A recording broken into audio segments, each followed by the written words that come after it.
Assalamualaikum warahmatullahi wabarakatuh. Selamat pagi, salam sejahtera untuk kita semua. Saudara, bagaimana hari ini? Alhamdulillah. Semoga saudara dalam kondisi sehat, terbebas dari ancaman virus, berbagai virus, lebih khusus adalah pandemi COVID-19, dan bisa mengikuti perkuliahan dengan baik. Hari ini kita akan membahas pelaksanaan RSPI dan pasca RSPI. Kajian Kebijakan Pendidikan pertemuan ke-12. Ayo kita lihat di papan bagaimana ya RSPI yang menjadi fenomenal pada waktu pemerintahan Pak SBY dahulu. Fenomenal karena ada sebuah keinginan yang bagus dari pemerintah, tetapi ada pertentangan atau ditentang oleh masyarakat yang selanjutnya harus ke Mahkamah Konstitusi. Rintisan sekolah berbasis internasional, hal yang mungkin mengejutkan bagi dunia pendidikan, karena apa yang menurut para elit pendidik itu baik, tetapi berbeda yang direspon oleh publik. Ini adalah contoh berbagai sekolah RSPI, SMP, SMA, dan bagaimana proses yang ada di dalamnya, maksudnya fasilitas yang ada. Di situ juga terlihat bagaimana kebijakan SBI RSPI, intinya bahwa sekolah berbasis internasional, rintisan sekolah berbasis internasional, itu selanjutnya menjadi dambaan bagi para pendidik pada waktu itu, maksudnya para pemegang kebijakan di Kementerian Pendidikan.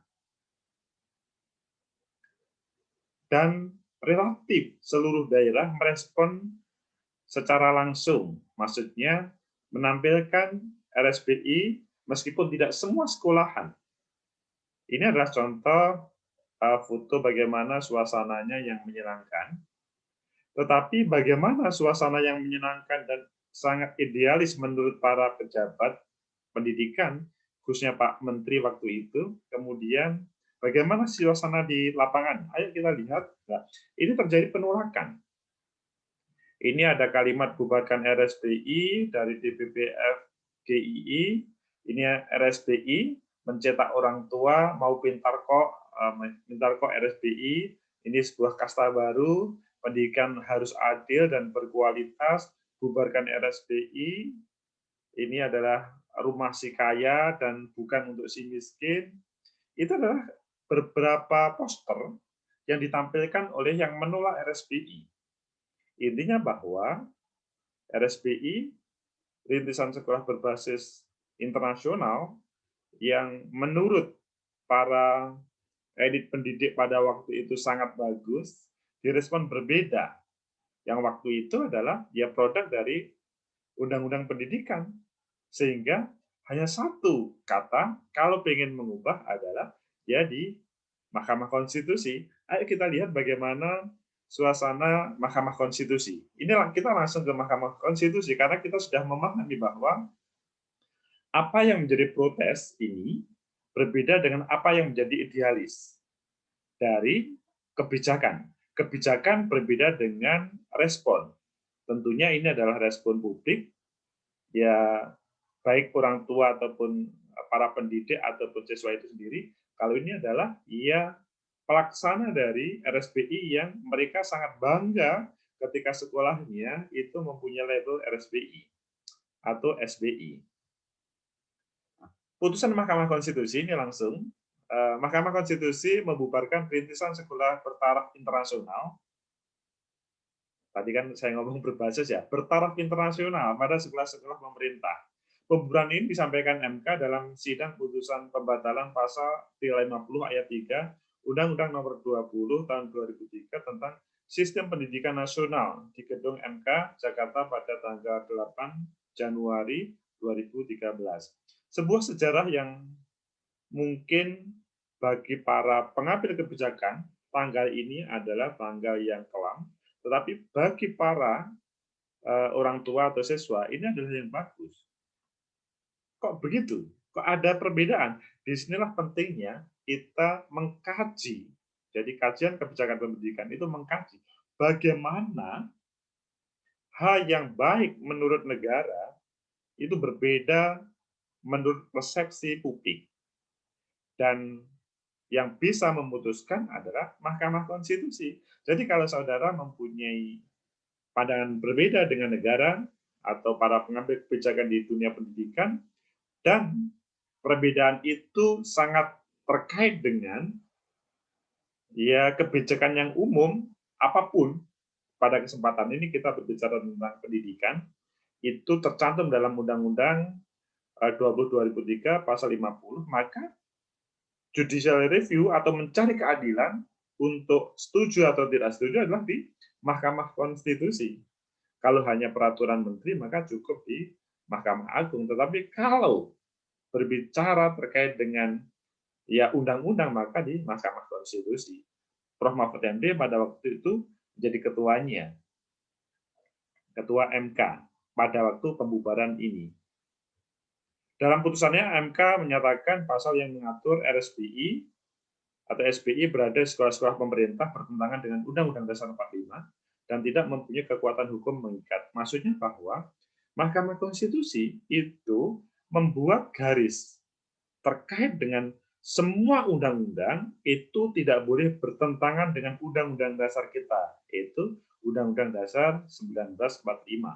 Jadi kalau saudara itu melihat ada hal yang berbeda terkait dengan kebijakan pendidikan, bertentangan, berlawanan dengan Undang-Undang Dasar 1945, maka bisa di judicial review ke MK. Esensinya adalah mencari sebuah keadilan. Mengapa kok berbeda? Meskipun mungkin menteri atau pejabat di dinas pendidikan itu mempunyai keinginan yang baik, tidak ada niat yang macam-macam untuk memajukan. Tetapi kalau berbeda dengan dasar negara kita, maksudnya di dalam Undang-Undang Dasar 1945, maka itu pasti akan bertolak belakang dengan keinginan rakyat secara umum. Dengan dikabulkannya gugatan terkait rintisan sekolah bertaraf internasional, pemerintah berkewajiban untuk mencabut segala bentuk regulasi dan status RSBI pada sekolah yang mendapat label tersebut. Pencabutan RSBI ini juga diyakini tidak akan berpengaruh pada kualitas pendidikan. Banyak para praktisi pendidikan, bahkan pengamat pendidikan mengatakan bahwa pencabutan RSBI diyakini tidak akan berpengaruh pada kualitas pendidikan. Sekarang perjalanan sudah sekian tahun, bahkan sudah 7-8 tahun, dan dunia pendidikan juga tidak kalah, meskipun mungkin berbicara fasilitas memang ada yang berbeda. Ya, pada waktu itu kan kalau berbicara RSBI itu kan relatif selalu hubungannya dengan hal yang teknologi modern, kemudian berbahasa Inggris, dan intinya bahwa orang melihat secara verbal, melihat oh ini adalah sekolah mahal, bukan sekolah yang terkait dengan sangat kualitas. Meskipun sebetulnya tidak begitu semuanya, tetapi ini adalah keputusan Mahkamah Konstitusi.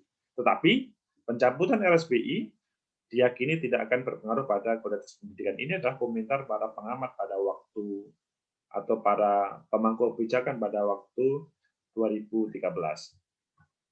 Alasan MK mengabulkan gugatan RSBI dan SBI adalah status-status memunculkan diskriminasi dalam pendidikan dan membuat sekat antara lembaga pendidikan.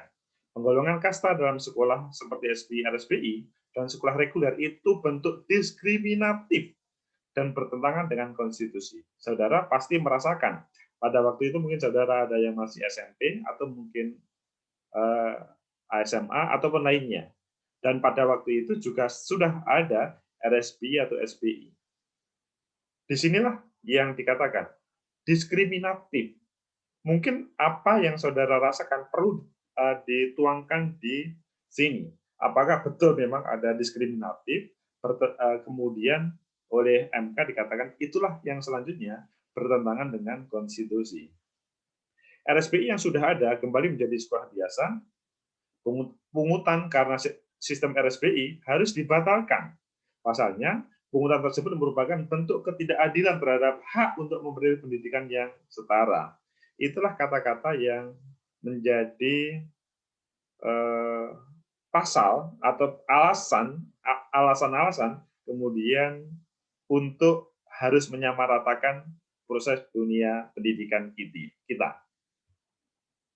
Protes-protes lanjutan, hanya siswa dari keluarga kaya yang akan mampu yang mendapatkan kesempatan sekolah di RSBI atau SBI, sedangkan siswa dari keluarga sederhana di sekolah umum sekolah miskin. Ini saudara boleh mengatakan menolak, tetapi ini adalah mayoritas yang mengatakan itu. Ada beberapa sekolah RSBI yang gratis, tapi selanjutnya ada yang mengatakan tapi seragamnya mahal. Sekolahnya sih gratis, tapi bukunya mahal. Sekolahnya gratis, tapi fasilitasnya mahal.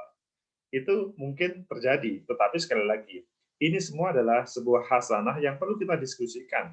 Karena saudara mungkin menjadi orang yang akan mengambil kebijakan nanti ketika saudara menjadi pengambil kebijakan sesudah saudara lulus tentunya.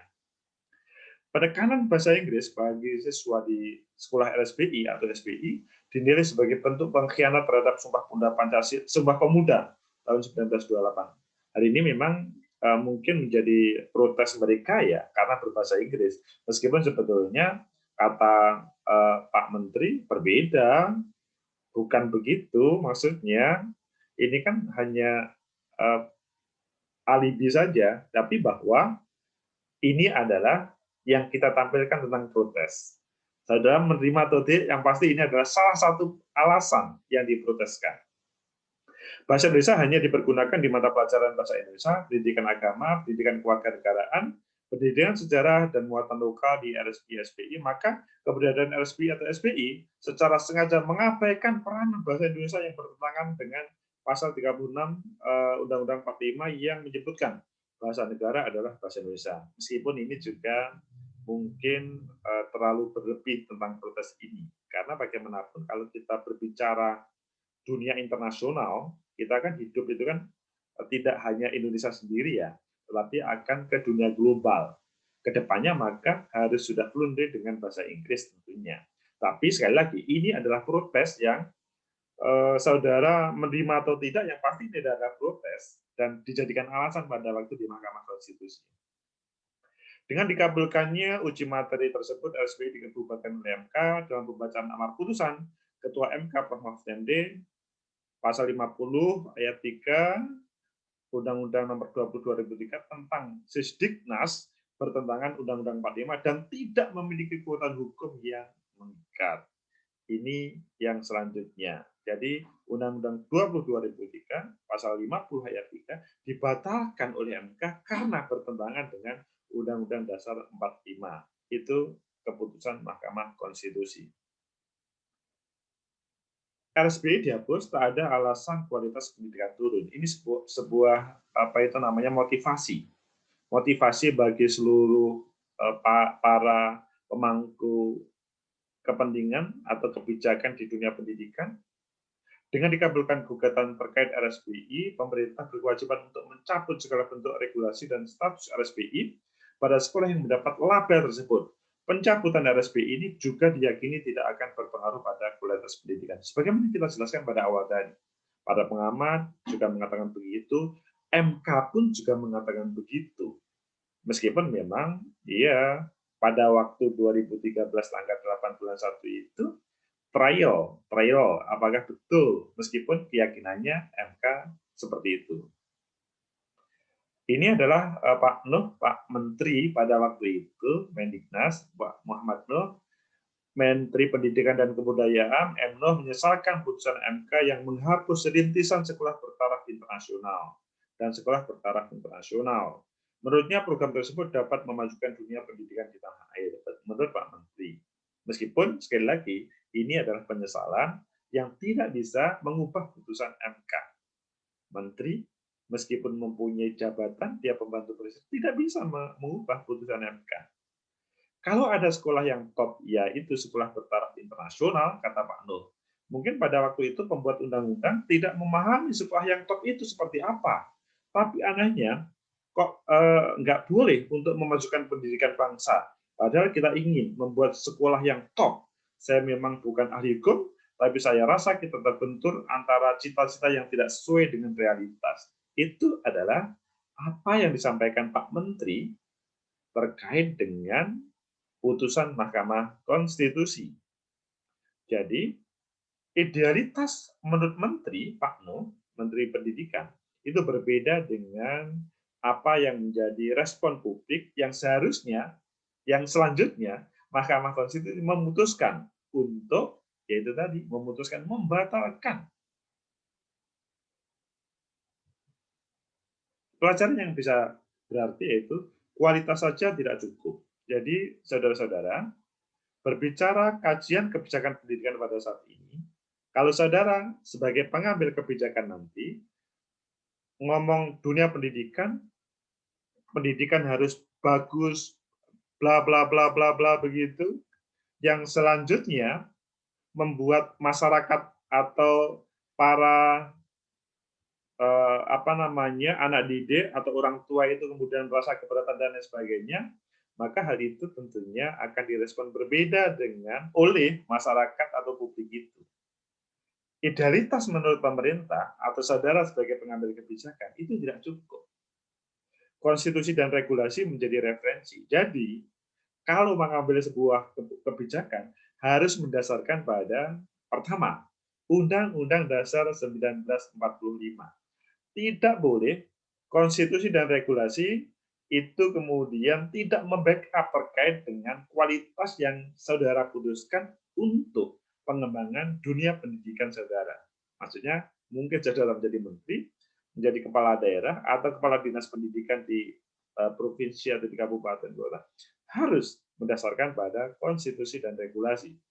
Paradigma pendidikan di Indonesia nantinya itu juga seperti pada saat ini, berdasarkan basis dari Undang-Undang Dasar 45, berdasarkan pada kebutuhan rakyat secara umum, tidak yang lebih kecil. Kalau yang lebih kecil, maka tidak harus menjadi kebijakan secara umum. Jadi, kalau kita berbicara penyesalan ini, tentunya ya pasti banyak orang juga menyesal, apalagi sekolah-sekolah yang sudah mendirikan RSBI atau SBI.